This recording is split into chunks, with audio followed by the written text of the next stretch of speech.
Hi hello ಎಲ್ಲರಿಗೂ ನಮಸ್ಕಾರ. Welcome back to my YouTube channel ಕನ್ನಡತಿಯ ಕಥಾಸುಧೆ. ಇದು ಕತೆಗಳ ಕಟ್ಟೆ. ಕತೆ ಇಷ್ಟ ಆದರೆ ಲೈಕ್ ಮಾಡಿ, ಕಮೆಂಟ್ ಮಾಡಿ, ಬೇರೆಯವ್ರಿಗೂ ಶೇರ್ ಮಾಡಿ. ಅವರು ಕತೆಗಳನ್ನು ಕೇಳಿ ಆನಂದಿಸಲಿ ಅಲ್ವಾ. ಅದೃಷ್ಟ ದೇವತೆ ಭಾಗ 17. ನಾನು ಸಿಗದೇ ಇದ್ದಿದ್ರೆ ದಾರಿಲಿ ಹೋಗುವವರ ಬಳಿ ತಾಳಿ ಕಟ್ಟಿ ಇಲ್ಲಿಂದ ಕರೆದುಕೊಂಡು ಹೋಗಿ ಅಂತಿದ್ಯಾ? ಇಲ್ಲ ತಾನೆ. ನೀನು ನಿನಗಾಗಿ ದಿಟ್ಟ ಹೆಜ್ಜೆ ಇಟ್ಟು ಆಚೆ ಬರಬೇಕು. ನೀನು ನಿನಗಾಗಿ ಬದುಕಬೇಕು ಎಂದು ಅರಚಿ ಹೇಳಿ ಅವಳ ಮುಂದೆ ಮಂಡಿ ಊರಿ ಕುಳಿತು ಅವಳ ಕೈ ತನ್ನ ಕೈಯಲ್ಲಿ ಹಿಡಿದು, ಹೇಳು, ಯಾರಿಗಾಗಿ ಬದುಕಲಿ ಅಂದೆಲ್ಲ? ನಿನಗಾಗಿ ಬದುಕು. ನಿನ್ನ ಆಟದ ಗೊಂಬೆ ಅಂತ ಅಂದುಕೊಂಡ ಇವರ ಮುಂದೆ ನೀನು ಬೆಳೆದು ನಿಂತು ನಿನ್ನ ಬೆಲೆ ತೋರಿಸು. ನೀನು ಕೇವಲ ಅವರ ಕೈ ಕೆಳಗೆ ಕೆಲಸ ಮಾಡುವ ಗೊಂಬೆ ಅಲ್ಲ, ನೀನೊಂದು ಮಾಣಕ್ಯ ಅಂತ ತೋರಿಸು. ಬಾಯಿ ತೆಗೆದರೆ ದರಿದ್ರ ಅನ್ನುವವರಿಗೆ ನೀನು ಅದೃಷ್ಟ ದೇವತೆ ಅಂತ ತೋರಿಸು ಎಂದು ಅವ ಕೋಪ ಮೀರಿ ಹೇಳಿದಾಗ ರಾಯರ ವಿಗ್ರಹದ ಬಲಗಡೆ ಪ್ರಸಾದ ಬಿದ್ದಿತ್ತು. ಹೇಳು, ನಿನಗಾಗಿ ನೀನು ಬದುಕ್ತೀಯಾ? ನೀನು ಇವರ ಜೊತೆ ಇರದೆ ಆಚೆ ಬಂದು ಜೀವನ ಮಾಡ್ತೀಯಾ ಎಂದು ಕೇಳಿದಾಗ ಅಪ್ಪಿಬಿಟ್ಟಳು ಅವನನ್ನ. ಇಷ್ಟು ದಿನ ಇಂಥದ್ದೇ ಒಂದು ಭರವಸೆಗೆ ಕಾಯ್ತಾ ಇದ್ದೆ ಜಗ್ಗು. ಇರ್ತೀನಿ, ನಿನ್ನ ಜೊತೆ ಬರ್ತೀನಿ, ನನ್ನ ಇಲ್ಲಿಂದ ಕರೆದುಕೊಂಡು ಹೋಗು ಎಂದು ಹೇಳಿದಾಗ ತಲೆ ಅಡ್ಡಡ್ಡ ಆಡಿಸಿ, ಇಲ್ಲ, ನಿನ್ನನ್ನು ನಾನು ನನ್ನ ಜೊತೆ ಕರೆದುಕೊಂಡು ಹೋಗೋದಿಲ್ಲ ಎಂದು ಅವಳ ದೂರ ಸರಿಸಿ ಮತ್ತೆ ಕಣ್ಣು ತುಂಬಿಕೊಂಡಳು ಹುಡುಗಿ. ತೆಗೆದ 2 ಬುರುಡೆ ಮೇಲೆ ಕೊಡ್ತೀನಿ, ಈಗ ಬಾಯಿ ಮುಚ್ಚು ಎಂದು ಹೇಳಿದ ಜೋರಾಗಿ. ತಲೆ ಆಡಿಸಿ, ಏನು ಮಾಡಲಿ ನಾನು? ಈಗ ಈಗ ಏನು ಮಾಡೋಕ್ಕೆ ಸಾಧ್ಯ ನನ್ನಿಂದ ಎಂದು ಕೇಳಿದ್ಲು ತುಟಿ ಉಬ್ಬಿಸಿ ಅವನ ನೋಡಿ. ಇದು ಒಳ್ಳೆ ಹುಡುಗಿ ಲಕ್ಷಣ. ಎಲ್ಲ ಹೇಳ್ತೀನಿ, ಮೊದಲು ಆ ಸೊಂಟ ಮುಚ್ಕೊ. ಆವಾಗಲಿಂದ ನನ್ನ ಕೆಣಕುತ್ತಾ ಇದೆ ಎಂದು ಹೇಳಿದ ಅವಳ ನಡುವ ಮೇಲೆ ಕೀರು ಕಣ್ಣು ತಾಗಿಸಿ. ಅಲ್ಲಿ ಯಾಕೆ ನೋಡ್ತಾ ಇದೀಯಾ? ಮುಖ ನೋಡ್ಕೊಂಡು ಮಾತಾಡು ಎಂದು ಹೇಳಿ ತುಟಿ ಉಬ್ಬಿಸಿದ ಹುಡುಗಿಯ ಕೆನ್ನೆ ಸವರಿ, ಹುಡುಗರ ವೀಕ್ನೆಸ್ ಹುಡುಗಿರ ಸೊಂಟ ಅಂತ ಗೊತ್ತಿಲ್ವಾ? ಸೊಂಟದ ವಿಷಯ ಬೇಡವೋ ಶಿಷ್ಯ ಎಂದು ನಕ್ಕು ಮೆಲ್ಲಗೆ ಅವಳ ನಡುವ ಚಿವುಟಿದ. ಹಾಂ, ಸ್ವಲ್ಪ ಇರು, ಸೀರೆ ಹಾಕ್ಕೊಂಡು ಬರ್ತೀನಿ ಎಂದು ಹೇಳಿ ಮೇಲೆದ್ದು ಸ್ವಲ್ಪ ಸ್ವಲ್ಪ ಕುಂಟುತ್ತಾ ಹೋಗುವಾಗ ಮುಷ್ಟಿ ಕಟ್ಟಿದ ಜಗನ್. ನನ್ನ ತಾಯಿಗೆ ಆದ ಅವಮಾನಕ್ಕೆ ತಕ್ಕ ಶಿಕ್ಷೆ ಕೊಡೋದಕ್ಕೆ ನಿಮಗಾಗಿ ಕಾಯ್ತಾ ಇದ್ದೆ. ಆದರೆ ಇವತ್ತು ನನ್ನ ಅರ್ಧಗೆ ಇಷ್ಟೊಂದು ನೋವು ಕೊಟ್ಟಿರುವ ನಿಮಗೆ ಹೇಗೆ ಪಾಠ ಕಲಿಸ್ತೀನಿ ನೋಡ್ತೀರಿ.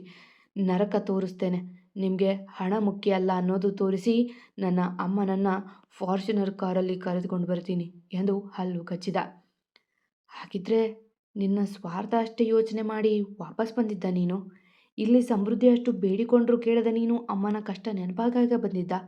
ಈಗ ಅಮ್ಮನಿಗೆ ಆದ ಅವಮಾನಕ್ಕೆ ಪ್ರತೀಕಾರ ತೀರಿಸಿಕೊಳ್ಳುವ ಸಲುವಾಗಿ ಆ ಮುಗ್ಧೆ ಅರ್ಧನ ಉಪಯೋಗಿಸಿಕೊಳ್ಳುತ್ತಾ ಇದೆಯಾ ಎಂದು ಅವನ ಮನ ಪ್ರಶ್ನೆ ಮಾಡಿದಾಗ, ಇಲ್ಲ, ನಾನು ಅವಳ ಜೀವ ಉಳಿಸಿದ್ದೀನಿ ಎಂದು ಹೇಳಿಕೊಳ್ಳುವಾಗ, ಜಗನ್, ಸ್ವಲ್ಪ ಅಲ್ಲಿ ಆಯಿಂಟ್ಮೆಂಟ್ ಇದೆ, ತೆಗೆದುಕೊಡು ಎಂದು ಆಚೆ ಬಂದಳು ಸಮೃದ್ಧಿ.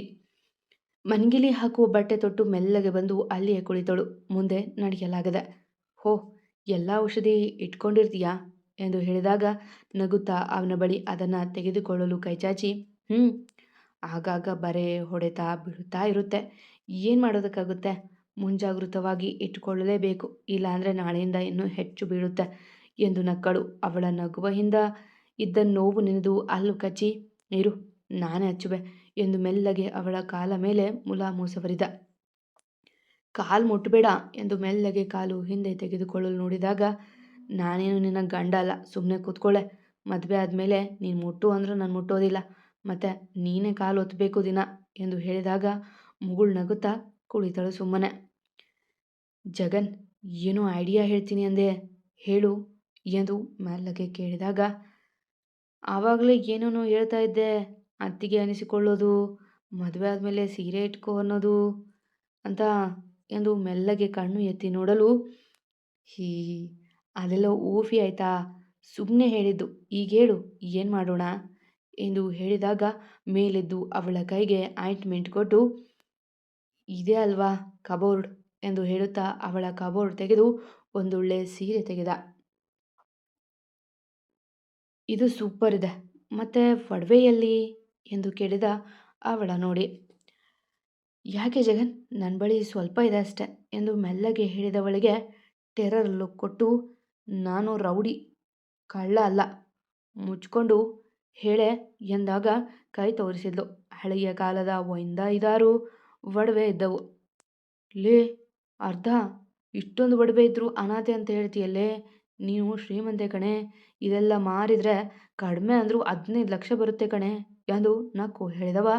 ಇದೆಲ್ಲ ಮಾರಿ ಆರಾಮಾಗಿ ಜೀವನ ಮಾಡಬಹುದು, ನೀನು ಬರೋಬ್ಬರಿ ಬದುಕಬಹುದು ಎಂದು ಹೇಳಿದವನ ನೋಡಿ, ಅದೆಲ್ಲ ನನ್ನ ಅಮ್ಮನದು, ನಾನು ಮಾರೋದಿಲ್ಲ ಎಂದು ಹೇಳಿದಾಗ ತಲೆ ಆಡಿಸಿ, ಸರಿ ಇದೇನಿದು ಪುಟ್ಟ ಬಾಕ್ಸ್ ಎಂದು ಹೇಳಿ ಅಲ್ಲೇ ಇದ್ದ ಒಂದು ಪೆಟ್ಟಿಗೆ ತೆಗೆದ. ಅದು ನನ್ನ ಮಾಮ ಕೊಟ್ಟಿದ್ದು, ನನಗೆ 25 ವರ್ಷ ತುಂಬಿದಾಗ ಅದನ್ನು ತೆಗೆದು ನೋಡಬೇಕು ಅಂತ ಎಂದು ಹೇಳಿದ್ದೆ. ತಲೆ ಆಡಿಸಿ ಅದನ್ನು ಹಾಗೆಯೇ ಇಟ್ಟ. ಅದನ್ನು ತೆಗೆದು ನೋಡಿದರೆ ಅರ್ಧ ಕಷ್ಟ ಮುಗಿಯುತ್ತಿತ್ತೇನೋ. ಈಗ ಏನು ಮಾಡಬೇಕು ಹೇಳ್ತೀನಿ, ಸುಮ್ಮನೆ ಕೇಳಿ ಹ್ಞೂ ಅನ್ನಬೇಕು ಎಂದು ಅವಳ ಮುಂದೆ ಕುಳಿತು ಹೇಳಲು ಶುರು ಮಾಡಿದಾಗ ಅವಳು ಕೇಳಿಸಿಕೊಳ್ಳಲು ಶುರು ಮಾಡಿದ್ಲು. ಅವ ಪ್ಲಾನ್ ಹೇಳುತ್ತಾ ಇದ್ದರೆ ಅವಳ ಕಣ್ಣುಗಳು ಅರಳುತ್ತಿದ್ದವು. ಮುಂಜಾವು ಮೂಡಿತ್ತು. ಬೆಳಗ್ಗೆ ಎಂದಿನಂತೆ ಎದ್ದು ಅಡುಗೆ ಮಾಡಿರಲಿಲ್ಲ ಸಮೃದ್ಧಿ. ಗಂಟೆ 9 ಆಯಿತು ಎಂದು ಅಜ್ಜಿ, ಚಿಕ್ಕಮ್ಮ, ದೊಡ್ಡಮ್ಮ ಎಲ್ಲರೂ ಆಲೋಚಿಸಿದ್ದರೂ ತಲೆ ಕೆಡಿಸಿಕೊಳ್ಳದೆ 10 ಗಂಟೆಗೆ ಸರಿಯಾಗಿ ಸಾಧಾರಣ ಚೂಡಿದಾರ್ ಉಟ್ಟು ಬಂದ ಸಮೃದ್ಧಿ ಒಮ್ಮೆ ಅಪ್ಪನ ಕೋಣೆ ಸೇರಿದ್ಲು. ಇಬ್ಬರದು ಹೆಚ್ಚು ಕಡಿಮೆ ಅರ್ಧ ಗಂಟೆ ಏನೋ ಮಾತುಕತೆ ನಡೆದಿತ್ತು. ನಂತರ ಕಣ್ಣೊರೆಸಿಕೊಂಡು ಆಚೆ ನಡೆದ್ಲು. ಕೊಬ್ಬು ಅಕ್ಕ ಇವಳಿಗೆ, ನೋಡು ಹೇಗೆ ಹೋಗ್ತಿದ್ದಾಳೆ ಎಂದು ಸುವರ್ಣ ಆಡಿದ ಮಾತು ಕಿವಿಗೆ ಬಿದ್ದರೂ ನಗುತ್ತಾ ಅಲ್ಲಿಂದ ನಡೆದಳು. ಅವಳು ಹೋಗಿ 1-2 ಗಂಟೆ ಆಗಿತ್ತೇನೋ ಅಷ್ಟೆ. ಮಧ್ಯಾಹ್ನದ ಸಮಯಕ್ಕೆ ಅಡುಗೆ ಮಾಡುತ್ತಿದ್ದ ಸುವರ್ಣ ಬಾಗಿಲ ಬೆಲ್ ಆದಾಗ ಗೊಣಗುತ್ತಲೇ ಬಾಗಿಲು ತೆಗೆದಳು. ಅಷ್ಟೆ. ಮುಂದಿದ್ದ ದೃಶ್ಯ ನೋಡಿ ಎದೆ ಎದೆ ಬಡಿದುಕೊಂಡು, ಅಯ್ಯೋ ಅಯ್ಯೋ, ಅತ್ತೆ, ಮಾವ, ಅಕ್ಕ, ರೀ, ಭಾವ, ಸುಹಾಸ್, ಶ್ರೇಯಾ ಎಲ್ಲ ಬನ್ನಿ ಎಂದು ಜೋರಾಗಿ ಬೊಬ್ಬೆ ಹಾಕಿದ್ಲು. ಬಾಗಿಲಲ್ಲೇ ನಿಂತು, ಏನೇ ಆಯಿತು, ಸೂರು ಕಿತ್ತು ಹೋಗುವಂತೆ ಅರಿಸ್ತಾ ಇದೆಯಾ ಎಂದು ಬಂದ ರಾಜೇಶ್ವರಿ ಅಜ್ಜಿ ಸಹ ಒಂದು ಕ್ಷಣ ಹಾರ್ಟ್ ಅಟ್ಯಾಕ್ ಆಗುವಂತೆ ನಿಂತು ಬಿಟ್ರು.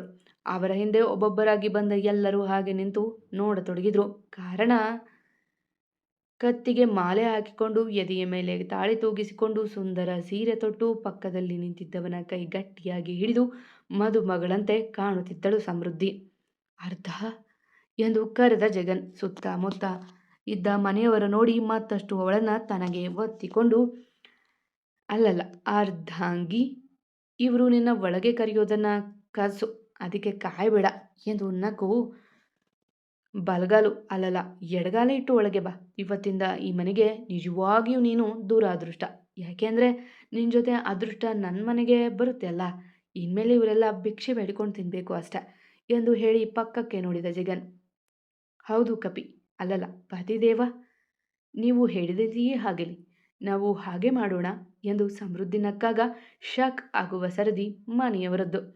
ನೀವು ನನ್ನ ಜೊತೆ ಬನ್ನಿ ಎಂದು ಹೇಳಿ ಇಬ್ಬರು ಸೇರಿ ಎಡಗಾಲು ಮುಂದೆ ಇಟ್ಟು ಒಳಗೆ ಬಂದರು. ಹೇಗಿತ್ತು ಸರ್ಪ್ರೈಸ್ ಎಂದು ಹುಬ್ಬೇರಿಸಿ ಕೇಳಿದಳು ಎಲ್ಲರತ್ತ ನೋಡಿ. ಕೋಪದಿಂದ ಎಲ್ಲರ ರಕ್ತ ಕುದಿಯುತ್ತಿತ್ತು. ಅವಳ ಮಾತಿಗೆ ಒಂದು ಹೆಜ್ಜೆ ಮುಂದೆ ಬಂದು, ಅಯ್ಯೋ ಅಯ್ಯೋ ದರಿದ್ರ, ಏನೇ ಇದು, ಮದುವೆಯಾಗಿ ಬಂದಿದೀಯಾ, ಎಷ್ಟೇ ಧೈರ್ಯ ನಿನಗೆ ಎಂದು ಅಜ್ಜಿ ಸಮೃದ್ಧಿ ಕೆನ್ನೆಗೆ ಹೊಡೆಯಲು ಕೈ ಎತ್ತಿದ್ದೆ. ಅವಳ ಕೈಯನ್ನು ಬಂಧಿಸಿದ್ಲು ಸಮೃದ್ಧಿ. ನೋನು ಅಜ್ಜಮ್ಮ, ಹೊಡೆಸಿಕೊಳ್ಳುವ ಸಮೃದ್ಧಿ ಅಲ್ಲ ನಾನೀಗ.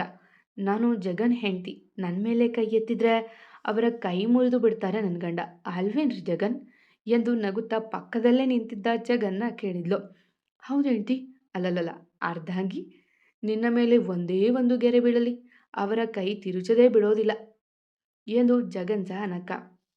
ಹಾಗಾದರೆ ಈ ಮನೆಯಲ್ಲಿ ನಿನಗೆ ಜಾಗ ಇಲ್ಲ, ಹೋಗ್ತಾ ಇರು ಎಂದು ಸುಹಾಸ್ ಮುಂದೆ ಬಂದಾಗ ಅವನ ಕೈ ಮೆತ್ತಗೆ ಹಿಡಿದು, ನನ್ನ ಹೆಂಡತಿಗೆ ಸೇರಬೇಕಾಗಿರೋ 15 ಎಕರೆ ಜಾಗ ಕೊಟ್ಟರೆ ನಾವು ಹೋಗ್ತೀವಪ್ಪ ಎಂದು ಹೇಳಿದ್ದ ಅಷ್ಟೆ.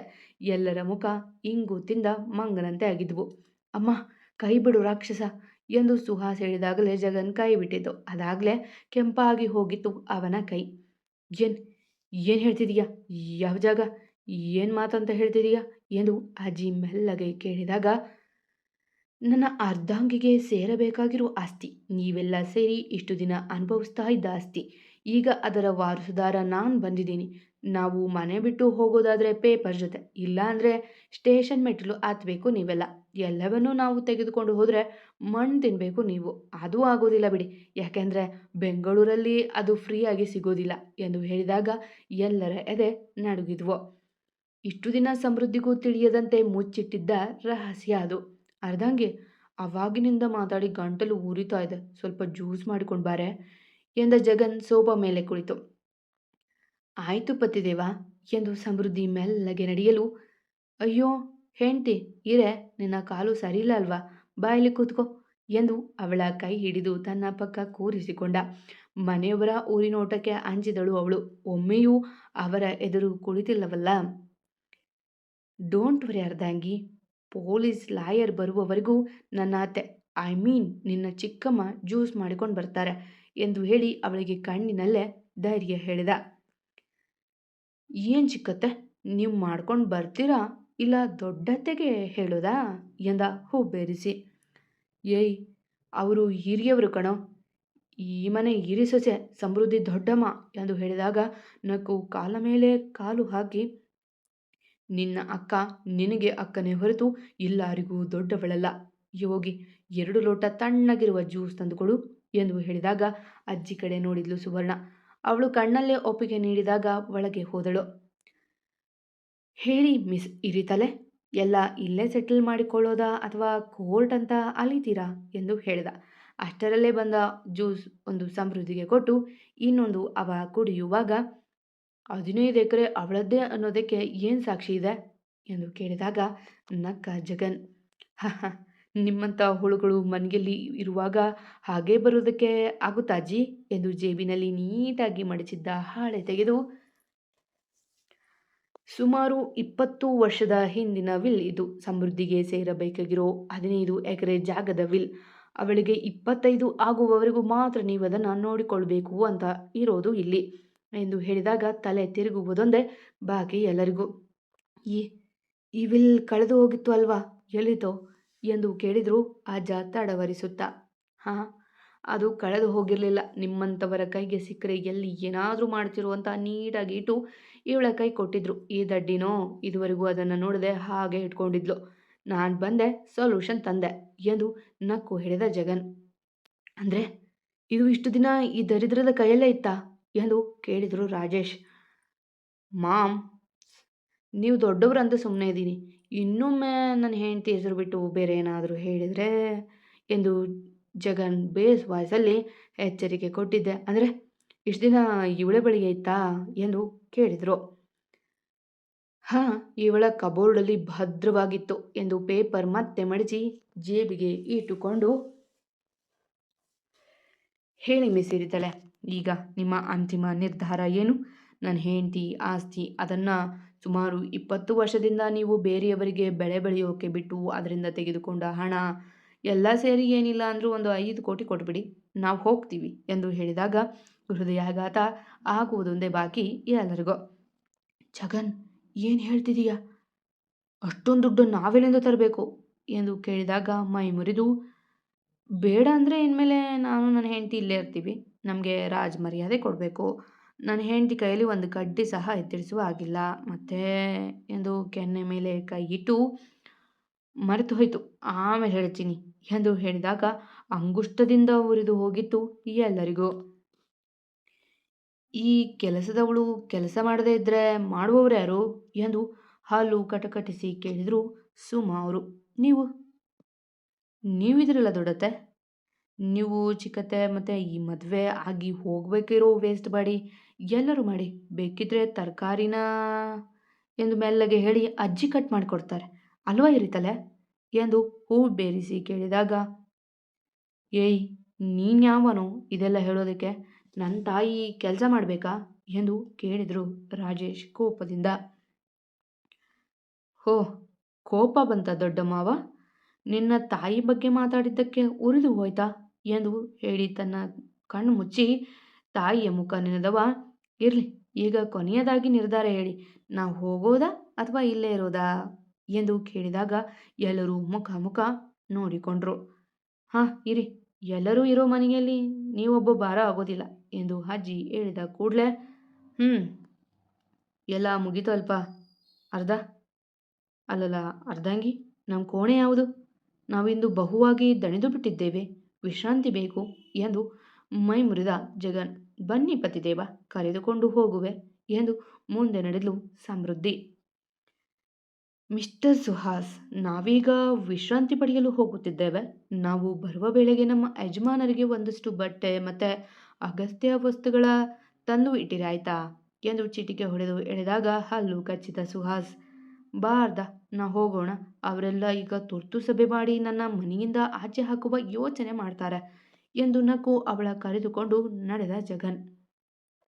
ಅಮ್ಮ, ಯಾಕೆ ಆ ಪುಡಾರಿನ ಇಲ್ಲೂರದಕ್ಕೆ ಒಪ್ಪಿದ್ರಿ ಎಂದು ಬುಸುಗುಟ್ಟಿದರು ರಾಜೇಶ್. ಇಷ್ಟು ದಿನ ಗೊತ್ತೇ ಇರದ ಆಸ್ತಿ ವಿಷಯ ಅವಳಿಗೆ ಗೊತ್ತಾಗಿದೆ ಅಂದರೆ ನಮ್ಮಲ್ಲಿಗೆ ಯಾರು ಹೇಳಿರಬೇಕು ಅಲ್ವಾ ಎಂದು ಹೇಳಿದ ಅಜ್ಜಿಯ ಕಣ್ಣು ರಾಘವೇಂದ್ರ ಅವರ ನೋಡಿದ್ದೆ. ಕ್ಷಮಿಸಿ ಅಮ್ಮ, ಬೆಳಗ್ಗೆ ಏನೇನೋ ಮಾತಾಡುತ್ತಾ ಕೋಪ ತರಿಸಿದ್ಲು. ಆಗ ಕೋಪದಲ್ಲಿ ಎಲ್ಲ ಹೇಳಿಬಿಟ್ಟೆ. ಆದರೆ ಅವಳ ಕೈಗೆ ವಿಲ್ಲಿ ಹೇಗೆ ಸಿಕ್ತೋ ಗೊತ್ತಿಲ್ಲ ಎಂದು ರಾಘವೇಂದ್ರ ಅವರು ಹೇಳಿದಾಗ ಎಲ್ಲರಿಗೂ ಗೊತ್ತಾಗಿತ್ತೋ ಇದು ಇವರ ತಪ್ಪೆಂದು. ಛೇ ರಘು, ಎಂಥ ಕೆಲಸ ಮಾಡಿದೆ ನೋಡಿದೆಯಾ ಅವಳನ್ನು ಹೇಗೆ ಮೆರಿತಾ ಇದ್ದಾಳೆ, ಮದುವೆ ಬೇರೆ ಆಗಿದ್ದಾಳೆ ಎಂದು ಸುವರ್ಣ ಹಲ್ಲು ಕಡಿಯಲು. ಮೆರಿಲಿ, ಎಲ್ಲಿವರೆಗೂ ಅವನ ಬೆಂಬಲ ಇರುವ ತನಕ ಅಷ್ಟೆ, ನೋಡೋಣ ಹೇಗೆ ಹಾರಾಡ್ತಾಳೆ ಅಂತ ಎಂದು ಹೇಳಿದಾಗ, ಏನು ಮಾಡೋಣ ಅತ್ತೆ, ಹೇಗಾದರೂ ಮಾಡಿ ಅವಳ ಕೈಯಲ್ಲೇ ಆಸ್ತಿಯೆಲ್ಲ ಬರೆಸಿಕೊಂಡು ಕಳಿಸಬೇಕು ಅಲ್ವಾ ಎಂದು ಸುಮಾ ಹೇಳಿದಾಗ, ಆದರೆ ಅವಳಿಗೆ 25 ತುಂಬೋದಕ್ಕೆ ಇನ್ನೂ 10 ತಿಂಗಳಿದೆ, ಅಷ್ಟರವರೆಗೂ ಎಲ್ಲ ಆಟ ಆಡೋಣ ಎಂದು ವ್ಯಂಗ್ಯ ನಗೆ ನಕ್ಕರು ಅಜ್ಜಿ. ಇತ್ತ ಕೋಣೆಗೆ ಬಂದು ಬಾಗಿಲು ಹಾಕಿದ್ದೆ ಜಗನ್ನ ಬಿಗಿಯಾಗಿ ಅಪ್ಪಿಬಿಟ್ಲು ಸಮೃದ್ಧಿ. ಅರ್ಧ, ಯಾಕೆ ಅಷ್ಟೊಂದು ತಬ್ಬಿಕೊಳ್ಳುವ ಆಸೆ ಆಗಿದ್ರೆ ನಿಜವಾಗಿ ಮದುವೆ ಆಗ್ಬೋದಿತ್ತು ಅಲ್ವಾ ಎಂದು ಜಗನ್ ತಮಾಷೆ ಮಾಡಿದಾಗ ಅವನ ಮುಖ ನೋಡಿ, ಥ್ಯಾಂಕ್ ಯು ಜಗನ್, ನನ್ನ ಜೊತೆ ನಿಂತಿರುವುದಕ್ಕೆ, ನನಗೆ ಧೈರ್ಯ ಕೊಟ್ಟಿರುವುದಕ್ಕೆ, ನನ್ನ ಅರ್ಥ ಮಾಡಿಕೊಂಡಿರುವುದಕ್ಕೆ ಎಂದು ಹೇಳುವಾಗ ಅವಳ ತಬ್ಬಿಯೇ, ಆಯಿತು ಮುಂದೆ ಎಂದು ಕೇಳಿದ ಕಣ್ಣು ಮಿಟುಕಿಸಿ. ನೀನು ಹೆಂಗೆ ಹೇಳ್ತೀಯೋ ಹಾಗೆ, ಸದ್ಯ ಈ ಪತ್ರ ಹುಷಾರಾಗಿಡು ಎಂದು ನಕ್ಕಾಗ, ಡೂಪ್ಲಿಕೇಟ್ ಎಲ್ಲ ಮತ್ತೆ ಮಾಡಿಸ್ಬೋದು ಬಿಡೆ ಅರ್ಧ ಎಂದು ಅವಳ ತಬ್ಬಿ. ಆದರೂ ಇದೊಂಥರ ಚೆನ್ನಾಗಿದೆ ಕಣ ಅರ್ಧ, ಅಲ್ಲಲ್ಲ ಅರ್ಧಾಂಗಿ ಎಂದು ಹೇಳಿದವನ ಕೈಗಿಂಡಿ, ಆಯಿತು ಕಪಿ, ಅಲ್ಲಲ್ಲ ಪತಿದೇವ ಎಂದು ನಕ್ಕಳು ಅವಳು ಮುತ್ತು ಉದುರುವಂತೆ. ಮತ್ತೆ ಸಿಗುವ, ಹೇಗಿದೆ ನಮ್ಮ ಜಗನ್ ಆಟ? ಸಮೃದ್ಧಿಯ ಹೊಸ ವರಸೆ. ಎಂದಿನಂತೆ ನಿಮ್ಮ ಪ್ರೀತಿ, ಕಮೆಂಟ್, ಪ್ರೋತ್ಸಾಹದ ನಿರೀಕ್ಷೆಯಲ್ಲಿ ನಾನು ನಿಮ್ಮ ಪ್ರೀತಿಯ ರೂಪಕ ನಡತೆ. ಪ್ರೀತಿಯಿಂದ ಕತೆ ಕೇಳಿ ಪ್ರೋತ್ಸಾಹ ನೀಡುವ ಪ್ರತಿಯೊಬ್ಬರಿಗೂ ನನ್ನ ತುಂಬ ಹೃದಯದ ಧನ್ಯವಾದಗಳು. ನಿಮ್ಮ ಪ್ರೀತಿ ಮತ್ತು ಪ್ರೋತ್ಸಾಹ ಹೀಗೆ ಇರಲಿ. Thank you.